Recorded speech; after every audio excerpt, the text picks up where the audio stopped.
We interrupt this program to bring you a special news bulletin. The Japanese have attacked Pearl Harbor, Hawaii by air.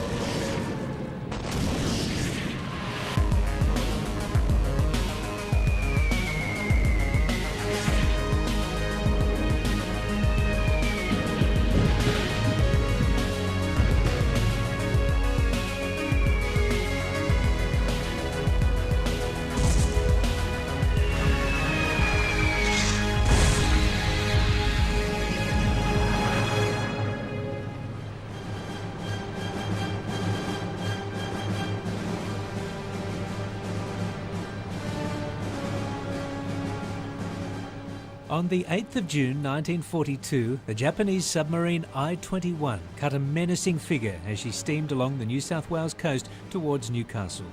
6 months earlier, she'd been involved in the attack on Pearl Harbor, and just a week earlier had supported the midget submarine raids in Sydney. Her new orders were to attack Newcastle. But despite what many people thought, crippling the BHP steelworks wasn't her main objective.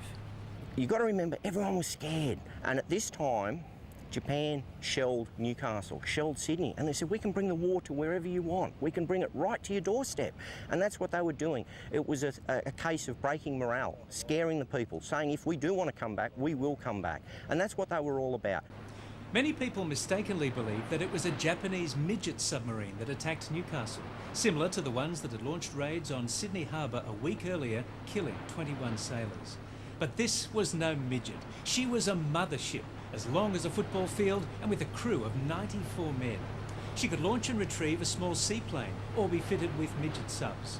The B-1 class was armed with 17 torpedoes and carried a 5.5-inch deck gun. Now, that's almost as powerful as the Scratchley guns, which were about to fire back at her. She was designed to sneak within range and then destroy her land-based target with armour-piercing shells. And that's exactly what she tried to do to Newcastle. At 2:15 in the morning, from a position in Stockton Bight, she launched her attack. Late ex-sergeant Jim Cannon was on duty. We took post on the gun. It was quite obvious what was happening then because there were SAR shells in the air.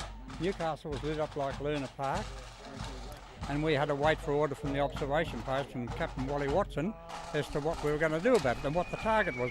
Captain Watson had just got to sleep in his pyjamas when the attack began. He sprung up, pulled on his coat and headed for the guns. And by the time he got up here and you realised we were under attack, it was too late for him to run down and get in his uniform. But he did give the order to fire in his pyjamas with a grey coat on, and he reckons he's the only officer ever to give the order to fire in his pyjamas. And for about 5 or 6 seconds you could see the Japanese crew working feverishly on the gun, and the next thing, bang, that shell came in.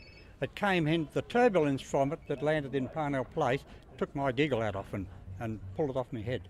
That shell exploded in front of a house, shrapnel narrowly missing the frightened family inside.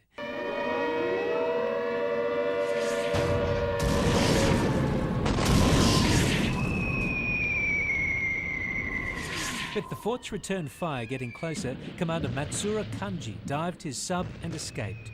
She had fired more than 30 rounds at the city in 16 minutes. The Japanese shells landed all over Newcastle but caused little damage. Some of the shells are now prized souvenirs of that dramatic night.